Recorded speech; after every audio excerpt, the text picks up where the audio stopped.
Facts, they no longer matter to the left. Truth doesn't matter. Reason, common sense doesn't matter. It's all Trump derangement syndrome every second hour of every 24-hour day, and the levels are shocking and disturbing.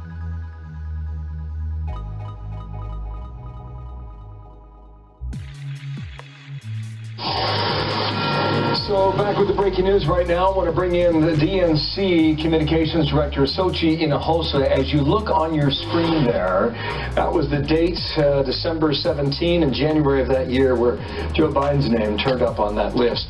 Sochi, thank you for your time, and I know this is in real time. Why would Joe Biden want to know about Michael Flynn back then?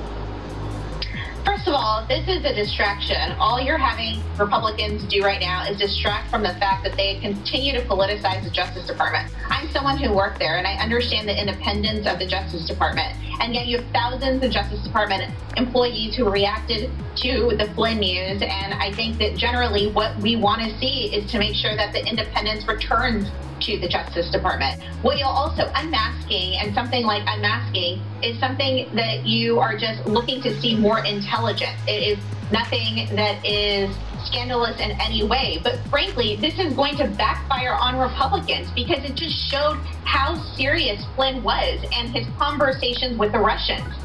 These people are sick. So Republicans can try to use this to play political football, but in reality, this is going to backfire with them. Is that a crime to talk to other countries during that period? Well, I think that whenever you are try getting it out, you are trying to interfere in an election or in any way try to go against the United States, I think that that is something that is, and so I think that right now, when it comes to Flynn and the Department of Justice politicizing things, this is just time and time again you continue to see this Justice Department politicize issues in order to help Donald Trump. The answer there was a suggestion that there was collusion. There's been no proof of that. Where's yours? You continue to see this Justice Department and specifically, Bill Barr trying to cover up for the president generally. And so I think that right now what's happening is you have thousands of Justice Department former employees who have come out and said, we want independence. We want an independent Justice Department. But right now, the American people can't trust that this Justice Department and that this Attorney General, that they are fair and that they are neutral and that they aren't just playing political games in order to benefit Donald Trump. One more time. Where's the proof about collusion, Sochi? Well, I leave that to the investigators. And frankly, you have seen the investigation done. And again, you have seen, and I encourage you to look at all of the work that Democrats have done in the House to continue to show the cover-up by Donald Trump and to continue to show step by step in every form the cover-up by Donald Trump. And so I think that right now, this is extremely troubling. And if I were your viewers watching at home, I would say, you know what, I want a new president and I want a new Justice Department who is going to remain independent and who is going to take into consideration the rule of law before anything else. Okay, I asked it twice. I didn't hear it. I didn't hear an answer of proof. However, I did hear this yesterday on ABC, Good Morning America. Joe Biden was asked about it by George Stephanopoulos about the meeting in the Oval Office, 5th of January 2017. Watch. I know nothing about those moves to investigate Michael Flynn, number one. Now, I thought you asked me whether or not I had anything to do with him being prosecuted. Okay. I'm sorry. I was aware that they asked for an investigation. So again, it was about a week's time apart, January 5th and the 12th of January. Again, I'll just try it one more time. Why would Joe Biden want to know about Michael Flynn at that time? Because again, unmasking, first of all, is just trying to make sure that you are getting more intelligence. And when it comes to Michael Flynn, and as I've said this already, when it comes to Michael Flynn, this is going to backfire on Republicans because they were trying to find more information when it came to Michael Flynn and his discussions with Russia. That's exactly what my answer was before. I was looking for a crime. I haven't heard it there. I was asking for collusion. I haven't heard that. Well, I leave that to intelligence officials and to and to others. Right, but frankly, right now, we have a Justice Department that we can't trust. It's almost the summer of 2020, and there's no evidence of it. I want to get back to Joe Biden was talking a lot earlier today. He was talking about getting off his back porch, and I am certain that he wants to get out of Delaware. How much do you believe the current situation in the country is hampering his ability to get this campaign going, Sochi? So first of all, Joe Biden and Dr. Biden and surrogates across the country who support Joe Biden have been doing surrogate events, have been doing virtual events in places like Michigan and Florida and Arizona and key battleground states, and they will continue to do that. What they're doing is taking the advice of health professionals, as we all are. I'm at home right now. A number of Americans are at home. They can't go into work, and he is taking those professionals that advice. Excuse me. You know, you're supposed to cough into your elbow. I don't know, sir. I learned that actually covering your White House. Actually, that's true, but fortunately I'm alone in my home, but that's okay. All right. I agree. You're right. You should it's kind of old school to do it with your hand. Do it into your elbow. You're supposed to do it. Your candidate might be better on, I don't know, health care than Joe is. But you've got to look at who's going to win this election. And maybe you have to swallow a little bit. These people are sick. But what I will tell you is that what the American people actually care about is they care about someone who is going to fight for them. They care about someone who is going to go out there and say, how are you going to stop this pandemic? How are you going to keep us safe? How are you going to make my small business thrive again? And right now, they're not seeing that from Donald Trump. So, and what we should not be doing is using federal resources right now in order and taking away PPE the way that Republicans have already asked the administration and giving that to political operatives for their convention. Republicans, time and time again, heavy charge. Hang on, let's slow down. No, it's true. It's true. Who's taking PPE from home? Ronna Romney McDaniel asked administration officials to provide PPE for their national convention when nurses and doctors right now don't have enough PPE for themselves. You're alleging they're taking that away from nurses and doctors. Sochi, let's go away from this. How real is it that the Democrats could hold a virtual convention this summer? Where are you in the planning for that now? Well, yesterday we had a very lengthy meeting, and we decided that we were going to give the full authority to the convention team in order to make plans and to make sure that people are safe. And so that is what we did there. We don't have our heads stuck in the sand. We understand that this pandemic could go longer than expected. There is uncertainty with the pandemic, and we want to make sure that we are keeping people safe. And we want to make sure that all of our delegates can participate, whether that is in person or at some remote location. And so right now we're doing everything we can to keep people safe. And you can't say that of Republicans. They continue to plan. We'll ask them when they're on as well. But I just want to be clear about this. I mean, there's a real possibility that the convention does not happen, or it happens in a virtual sense.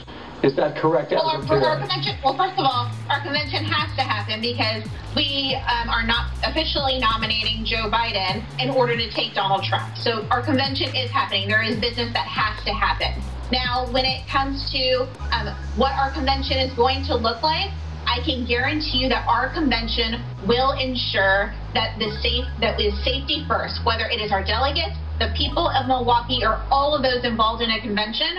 We will make sure that they are safe, whatever that looks like, and that they vote for our nominee. We choose truth over facts.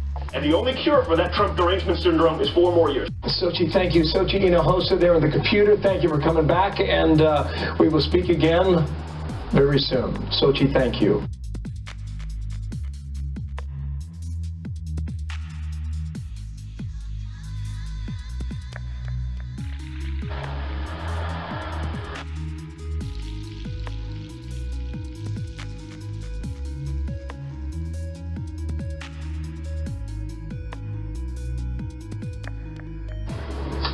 It's like late night at the county fair. The clowns are drunk, half the rides are broken, the weight guessers are catching a smoke behind the outhouse. That's the Joe Biden presidential campaign. It's broken. But it just keeps going. During a town hall last night, Biden somehow confused the coronavirus death toll with the number of jobs lost over it. Here's a hint. Those are very different numbers. This is not a moment for excuses or deflections or blame game. We're in the middle of a pandemic that has cost us more than 85,000 jobs as of today. Lives of millions of people, millions of jobs. Millions have died. But look, you don't want to be too judgmental. He's not a math guy. Most of us in journalism aren't math people either. It's embarrassing, but how bad is it? I mean, it would be far worse if Biden, say, tried to hold a conversation with a pre-recorded video. Oh, wait. That happened yesterday. Well, let's listen to this. Okay. Hi, Vice President Biden. My name is Naveed. Hi. I am from San Mateo, California, and thank you so much for allowing me to participate in this town hall with you. I'm thinking about that quote from the famed Irish poet Kierkegaard that you always recite. Pretty embarrassing. But both of those tapes may be less cringeworthy than when Biden began sucking up to the woman who has openly demanded that she become vice president, Stacey Abrams. Stacey Abrams has done more to deal with the fair vote and making sure there is a fair vote than anybody, and she has a great capacity to explain things. Stacey knows what she's doing, and she's an incredibly capable person. These people are sick.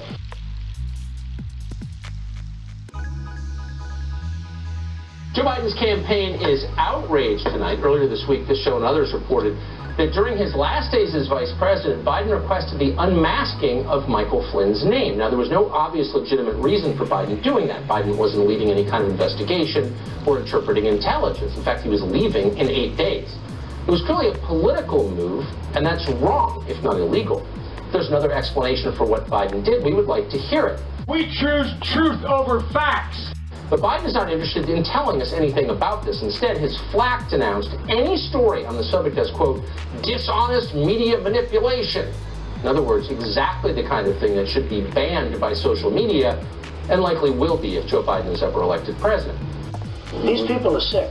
What's amazing, what tells you everything, is that so many in the media agree with Joe Biden's flack and with the Biden campaign. There's nothing to see here.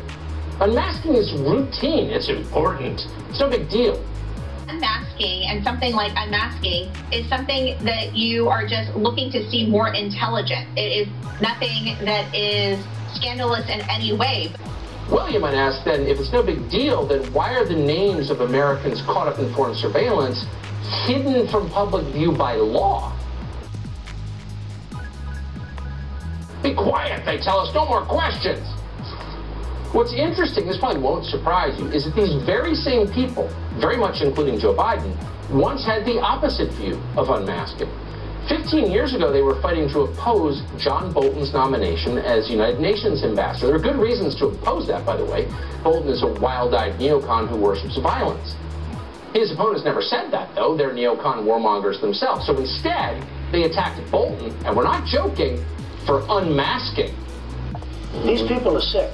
As Secretary of State for Arms Control and International Security, John Bolton made a total of 10 unmasking requests over a 4-year period. 10 requests in 4 years. To give this some context, UN Ambassador Susan Rice made 7 unmasking requests in less than 2 months just for Michael Flynn's name. God knows how many others she unmasked. We still don't know the answer to that. Back in 2005, the New York Times called any unmasking at all, quote, unusual, and argued that John Bolton should be disqualified because he had done it. Meanwhile, the same man who would unmask Michael Flynn's name for political reasons had this to say about John Bolton's crimes. Watch. I'm even more concerned about the failure of the committee to receive information relating to Mr. Bolton's request for NSA information and to identify U.S. persons that he wanted to know in those intercepts. It's just wrong what he did. Unmasking an American citizen in a foreign surveillance transcript is just wrong. But Biden had a solution, a way to make it all better. More transparency. It has been alleged, as I said, that Mr. Bolton has been spying on rivals within the bureaucracy, both inferior and superior to him. While I doubt this, as I've said publicly before, we have a duty to be sure that he did not misuse this data. Oh, he was spying on people by unmasking their names. Notice, by the way, as you watch tape of Joe Biden just from 15 years ago, completely different man, unfortunately. Let us be on the record saying that we agree with the 2005 version of Joe Biden on this question. Let's see the documents. Now, release all the unmasking requests the Obama administration made against Mike Flynn and others. Do it tomorrow and show us what they said. What was the pretext under which they requested to see the names? If it was as routine as we're being told, then there's nothing to hide. The only people who don't want to disclose the truth are people with something to hide. One more time. Where's the proof about collusion, Sochi? Well, I leave that to the investigators. And frankly, you have seen the investigation done.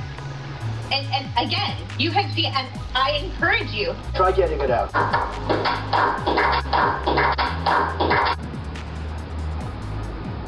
And the only cure for that Trump derangement syndrome is 4 more years. In 3 minutes and 37 seconds.